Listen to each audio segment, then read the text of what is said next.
اعوذ باللہ من الشیطان الرجیم، بسم اللہ الرحمن الرحیم۔ مومنین کرام، آج ہم آپ کو اغسال واجبہ بتانے جا رہے ہیں کہ کل غسل واجب کتنے ہیں۔ ویسے جو غسل ہیں وہ 7 واجب ہیں، لیکن آیت اللہ سیستانی صاحب نے ایک غسل اور بھی جو ہے لکھا ہے اپنی توضیح میں، اور ساتھ وہ کام بھی لکھا ہے، تو ہم آپ کو آج صرف ان کا تذکرہ کر دیتے ہیں، اور پھر جو ہے نا ان ڈیٹیل تفصیل میں ایک ایک کا ذکر جو ہے وہ چلتا رہے گا۔ تو پہلا غسل جنابت ہے، اسی طرح غسل حیض، غسل نفاس، غسل استحاضہ، اور غسل میت، غسل مس میت، اور غسل جو نظر، قسم اور عہد کی وجہ سے واجب ہو جاتا ہے۔ یہ 7 غسل ہیں، اور 8واں غسل جو ہے وہ قبلہ صاحب نے، آیت اللہ سیستانی صاحب نے اپنی توضیح میں لکھا ہے کہ جب مکمل چاند گرہن لگتا ہے، سورج گرہن لگتا ہے، اور انسان جان بوجھ کر نماز آیات نہیں پڑھتا، تو پھر اس کو ایک غسل کرنا پڑتا ہے جو اس پر واجب ہو جاتا ہے۔ یعنی نماز اس نے ٹائم پر وہ نماز آیات نہیں پڑھی، 2 رکعت نماز آیات، اور جان بوجھ کر اس نے غفلت کی ہے، تو پھر بعد میں جو ہے نا وہ ایک غسل اس پر واجب ہو جاتا ہے، اس کے عوض ایک غسل کرے۔ تو یہ جو اکثر غسل ہیں وہ مرد عورت کے جو ہے نا، مرد کے کچھ الگ ہیں غسل، مرد کے غسل کم ہیں، عورت تمام میں شریک ہے۔ دیکھیں غسل جنابت میں بھی عورت شریک ہے، اور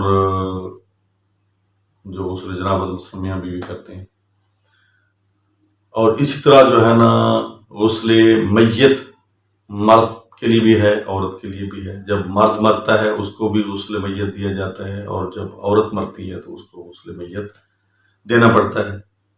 اس طرح جو ہے یہ مرد کے جو ہیں جو غسل جنابت ہے، غسل میت ہے، غسل مس میت ہے، غسل نظر و قسم و عہد کی وجہ سے جو واجب ہو جاتا ہے، اور غسل نماز آیات کے عوض اگر ٹائم پر وہ نہیں پڑھی۔ یہ مرد کے ہیں۔ اب عورت کے کیا ہیں؟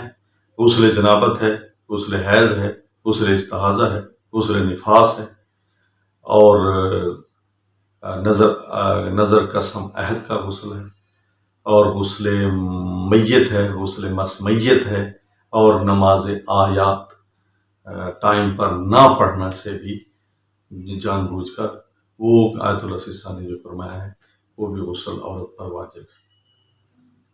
تو عورت کے غسل جو ہے وہ زیادہ ہے، کیونکہ مرد کے جو غسل ہیں ان میں بھی عورت شریک ہے، اور جو اس کے اپنے غسل ہیں وہ بھی اس نے کرنے ہیں۔ تو شریعت میں غسل جو ہے اس کی بڑی اہمیت ہے، تو انشاءاللہ ہم ان کو، غسل کا معنی ہوتا ہے کہ اسلط الماء علیہ، کسی چیز پر پانی ڈالنا، چونکہ غسل کے وقت انسان اپنے جسم پر پانی ڈالتا ہے تو اس کو غسل کا نام دیتے ہیں۔ تو انشاءاللہ آگے چل کر ہم جو ہے آپ کو، ہم کوشش کرتے ہیں کہ مختصر طور پر جو بھی مسئلہ بتایا جائے مختصر بتایا جائے، تاکہ نوجوانوں کو وہ یاد رہے اور اس کو سیکھیں۔ زیادہ ان کو مسائل نہ بتائے جائیں تاکہ وہ الجھن میں نہ پڑے۔